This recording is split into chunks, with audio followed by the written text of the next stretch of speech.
Dosa counter లైవ్లీగా ఉంది, crispy. దాంట్లో చట్నీ మాత్రం అమోఘంగా అనిపించింది నాకైతే.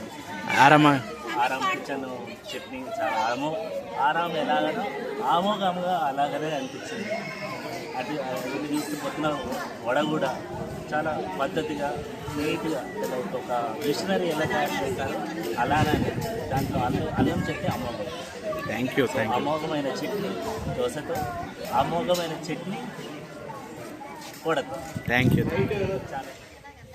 లైవ్ కౌంటర్ కూడా తర్వాత ఈరోజు మార్నింగ్ మనకు ఉత్సవ కమిటీకి మన ఆహ్లాదం అపార్ట్మెంట్ లో మనకు ఫుడ్ ప్రొవైడ్ చేసిన వెండర్ వచ్చేసి ఆరామ కిచెన్స్ అండి. అందరికి ఫుడ్ ఎలా ఉంది మీరు చెప్పండి, ఒకసారి ఫుడ్ గురించి చెప్పండి గట్టి ఒకసారి. Food is amazing and feedback. Chutney అయితే చాలా బాగుందని చెప్పారు. సాంబార్ అయితే మాత్రం మా మురళి భాయ్ చెప్పారు సాంబార్ ఎక్సలెంట్ అంట. ఓకే, వడ కూడా చాలా చాలా బాగుంది.